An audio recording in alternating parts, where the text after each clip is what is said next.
Georges Poirier, vous êtes un ancien chef d'établissement, fonctionnaire de l'éducation nationale, et vous êtes là dans la rue. Qu'est-ce qui vous est conduit alors que finalement, j'imagine que vous avez une retraite substantielle? Bon, d'abord, je suis le secrétaire départemental de la Fédération Générale des Retraités de la Fonction Publique. C'est la plus vieille organisation de retraités, puisqu'elle a été créée en 1936 et qu'elle a eu le bonheur d'être interdite sous Pétain. Bon, ce qui n'est quand même pas courant. Voilà. Donc, c'est tout simple. Nous, on s'inscrit aussi dans l'histoire des luttes, des revendications. Il était quand même difficile pour un ancien normalien au sens départemental du terme, c'est-à-dire quelqu'un qui a été recruté en 1963 comme élève instituteur, pour qui l'État a payé ses études, qui est fonctionnaire jusqu'au bout des ongles. Il aurait été quand même difficile d'accepter toutes ces nouvelles lois et tout le rabotage de la fonction publique qui est en train de se déployer. Même si vous, personnellement, vous n'êtes pas impacté.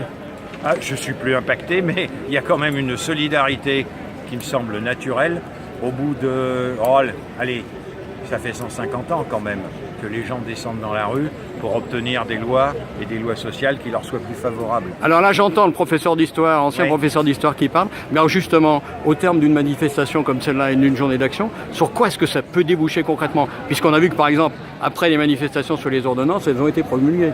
Oui, il faut être, je vais être méchant, il faut être bête comme un intervenant de BFM Télé ou de France 24 pour croire que le lendemain matin ou le soir même d'une manif, un gouvernement quelconque va réviser ses positions.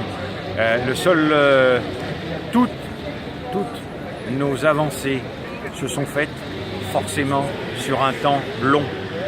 Et ce qui est important, c'est qu'aujourd'hui, justement, derrière il y a une dame de la CFDT. Or la CFDT a eu beaucoup de difficultés à appeler, n'a même pas appelé, et c'est un peu spécial sur notre département, puisque je participais à l'organisation dans le cadre des UCR. Nos camarades de la CFDT, ils sont un peu coincés, mais ils sont venus quand même. Et FO, c'est pareil. Donc c'est important qu'on y soit tous. Et si on est tous ensemble, un front syndical, avec un certain nombre ou un nombre certain de revendications communes, et nous les avons, il y a bien des chances qu'à la longue, on se fasse entendre.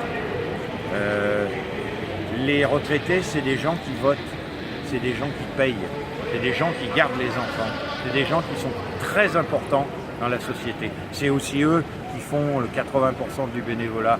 Si on les met trop en colère un jour ou l'autre, la première réaction, effectivement, il y en a qui vont voter Front National, mais il se peut qu'il y ait d'autres réactions.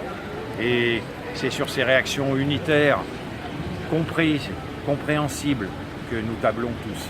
Voilà.